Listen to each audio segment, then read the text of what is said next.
So, yun guys. Hello po. Good morning. May sakit po si Yana ko. May sakit ang baby namin. Tinatamad siya. Tingnan niyo ako naglalambing. Yana, mag-hi ka sa kanila sa vlog. Hi ka sa kanila. O, diba? Wala siyang gana guys. Hindi ako makapagbukas ng ng sari-sari store kasi umuulan. Mga 6 pa lang nagising na ako. Ito, naglalambing kasi nga yung mama niya kasi guys is nasa hospital guys. May sakit yung mama niya.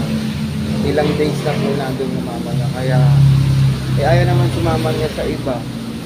Sa akin lagi nakasiksik. Malungkot nga siya kasi nagkasakit yung mama niya. Oh. Wawa naman sila na. Ipag-pray niyo po siya na gumaling na at siya na maging okay na. Kagabi naman po is kumain naman si Yana B.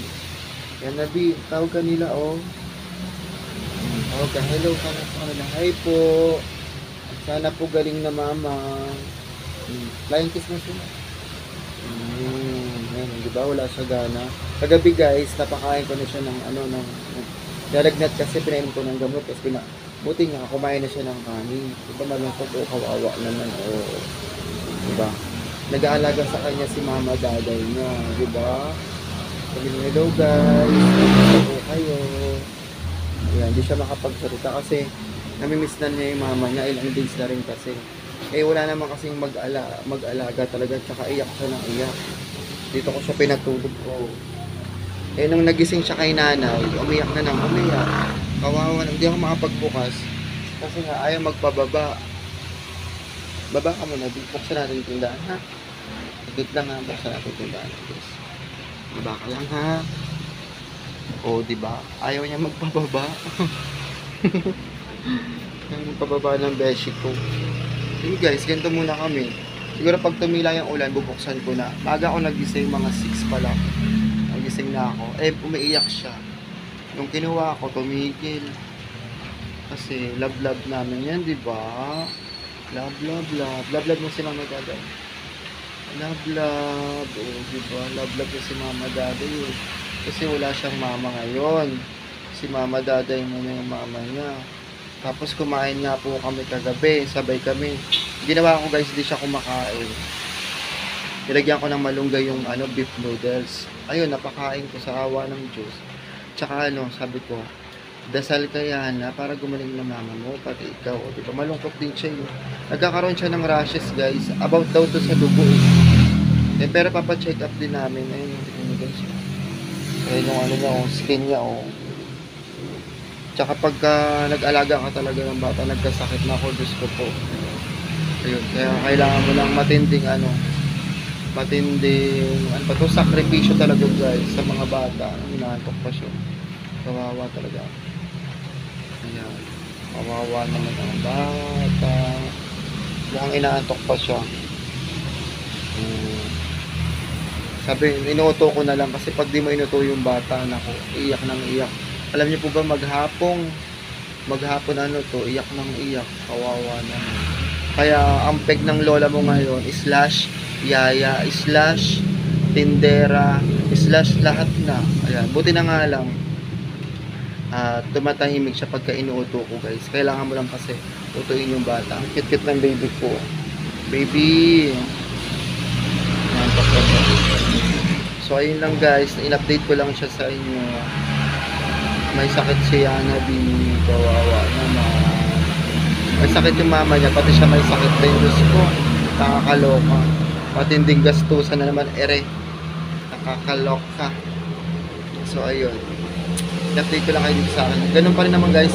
Tapos kahapon, kanina kagabi ko lang guys, is maaga ako natulog. Wala naman masyadong nabili. Natulog na lang ako. Kasi alam nyo ba guys, kumikirot talaga yung yung ulo ko. Siguro sa puyat to. Kasi may time na ganun pag over ako sa puyat, sumasakit talaga yung ulo. Ayun. Ayun na update natin. Pero okay naman, nakakota naman ako. Kasi ako guys, kapag nakakota naman ako sa sari-sari store ko, bayad na yung mga utang ko na isang araw. As lampas-lampas na ginagawa ko, hindi ko naman sinasagad din. Kasi pag sinagad mo, di ba, nakakalokan, sakit sa ulo pag di ka natulog ng maaga. Kaya, ngayon, nagising ako ng maaga. Ayan. medyo inaantok pa talaga siya. Ayaw lang magpabitaw, paano ko bubuksan yung tindahan? Diyos ko, sayang naman yung benta. Naglalambing ang baby ko. Yan. Siguro kung nagkaanak ako guys, no? Diyos ko. Pag-aampon na lang siguro. Ayun ang baby ko. Ewan ko. Bata pa lang sila. Kasi di ba nga panganay ako, mga bata pa lang sila. Sila na yung mga kinakarga-karga ko.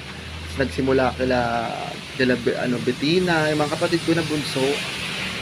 Sila Bimbo, yan, mga kapatid ko. Ako, kasi syempre panganay ako. Ano ba to? Ako yung nagpapatulog sa kanila, hele-hele. Ewan ko ba? Nababantutan siguro sa akin sila. Kasi tamang pagkakarga-karga ko sila, tulog agad, di ba? Tulog agad, di ba, nakakaloka. So, ganito na lang guys, maya-maya mag-update tayo sa ating sari-sari store. Tulog ang baby yan ako. May sakit siya, may lagnat. Tapos, hindi siya umiinom ng gamot. Ginawa ko, inuto-uto ko lang guys. Uminom ng gamot. Di ba?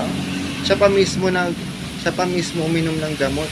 Kaya kailangan talaga sa mga bata, kayo, mga mother dyan, kailangan nyo talagang utuin yung mga anak nyo, lalo lang ganito, 2 years old, kapag pinagalitan mo, matampuhin, hindi ka napapansin. So, ganito na lang guys, ang dami ko ng puda. Upload ko to sa Facebook. Bye-bye! Magbabay ka na sa kanila. Diba, tulog na. Sige na guys, bye-bye na guys. At mag-aasikaso pa ako dito. Bye-bye guys. Thank you for watching.